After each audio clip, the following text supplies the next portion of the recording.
Alright guys, so today's video is probably going to be one of the shortest ones that I've done on the channel, and technically I'm not even going to consider this a review because this product caught my attention enough that I was intrigued to try it, probably for not what it's really intended for. Now the product I'm talking about is the CZUR, at least I think that's the right way to say it, Fancy Pro, and what it is a scanner that can also be a webcam, that can also be an overhead camera. And my intentions with using this is to use it as a webcam, but also as an overhead camera for product shots. And although I know a lot of its features, especially once you download the software, a lot of it is focused around the scanning process. Now I will talk about a lot of the things that it's capable of, and what it's intended to do, and then why I found it beneficial at what it does. Now it is a Kickstarter funded project. It says that right now you can get it at its early bird price of 50% off, which makes it $149. So I think it's supposed to retail for $300, and that to me is very pricey for what it is. And again, if you're using this as a scanner, maybe the value is there, but I will say at the $149, this has a lot of versatility to it that I actually enjoyed using. Now the first thing you're going to do is download their software. Again, it gives you control over different things like the brightness, the contrast, the exposure, a lot of different things like that. It allows you to do some different things in the scanning process. In fact, it has an auto edge detect, so if you have a book or a piece of paper, it will kind of locate the edges of it. It also has a curve flatten feature, so if you're scanning a magazine or a book, you know, it kind of curves right there in the middle. This kind of does some AI stuff to flatten that out. It also has a magnifier if you do need to get a little bit closer. It has an auto page turn, so when you're turning the page, it knows that you're doing that. It will scan the next page, and it kind of makes it fluid to go through the scanning process. It does have some markup or annotation features in the software, so if you need to mark certain things that you just scanned, you can do that all within the software itself. But what I mainly used it for was to change exposure, to change the brightness. You can change the different levels that you can record in. Now it says it has 4K, and the 4K more or less pertains to the scanning process, because if you're going to shoot in 4K, it actually has it in like a 4:3 format. If you're going to record or stream or anything at a 16:9 format, it kind of tops off at 1080. And so basically look at it as a 1080p webcam. It can go up to 60 frames per second. Now I was using this in OBS, and I was able to switch it down to 24 frames per second so that it matches what I normally shoot my stuff in.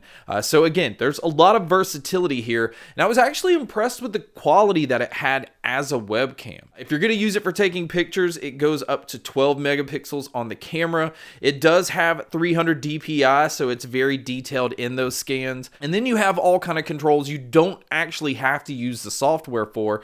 It's actually built on the camera itself. Now, I will say one of the things that I really enjoyed about it is how much space it does not take up on my desktop. This thing folds down to pretty much nothing, but then you can swivel it out because it has an arm, and then you can swivel it upwards, and then you can adjust the angle that you want the camera in. But if you fold it down, you see you have a very good view of doing an overhead shot. And because of the field of view that this lens has, it does look as though the camera is very close to the product, but you have plenty of space to have your hands down there and actually hold the product. The camera's not in the way. So again, this is just so convenient to use. But on the back side of the camera, you actually can control a lot of it just with physical buttons. You have the ability to switch it into continuous autofocus, single autofocus. It actually even has the focus button if you need to press it. You have your exposure to turn it up or down. You also have different levels you can turn the built-in light on. And this is kind of like on a phone. I hate using onboard flash on anything,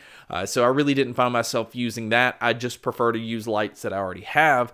And then it also has the button to flip the angle that you're using. So if you're using it in a way where it looks like it's upside down on your screen, hit the button and it will flip it and have everything straight. But It also turns where you can change the angle that you're recording. So you can record horizontally, you can record vertically, which, lends to things like TikTok and different things that you would do on your phone. So there's just so much that webcams don't actually give you a lot of control over that you have just with this simple device. And again, if you're going to use it as a scanner, there are so many features that, again, I didn't even dive into, but I see the benefit of having a lot of these different features. But if you're going to use it as a webcam, I cannot explain enough how convenient it is to move this thing around and how easy it is to do that. The only cable that this thing has is the cable that you cannot remove from the device itself, and the other end is just a USB-A cable. And if you're going to plug it into other devices, you can get a converter that's a USB-C. It really is as simple as it gets. I mean, it's plug and play. You don't actually have to download the software to use the camera. I could plug it straight into my computer, open up the camera app that's on the computer already, and just use it like it is. And in OBS, I was able to open it up that way. You can change the brightness and exposure and things within OBS and not actually have to use the software. The software, again, just kind of works fluid with this device, obviously because it's made to be used with this device. And if you are going to use it as a scanner, I would definitely say download the software so you have all of those controls. So my overall opinion, and again, this technically isn't a review, $300 is a little steep as the webcam. I mean, there's some better options out there in that price range, but the versatility and the different ways that you can use it kind of makes it stand out from those other webcams. And the $150 price point, I think, is incredible. I think if you are going to use it just as the webcam itself, like I did, it has more versatility than other webcams, but adding all of these scanning features. And now if that is really what you're looking at the Fancy Pro for, it has a lot more features because I think that's what it's more focused on. So if you can get it now at the early bird price, I highly recommend it at that $149 price tag. But guys, that's my quick video on the CZUR. I hope that I'm saying that right. The CZUR Fancy Pro.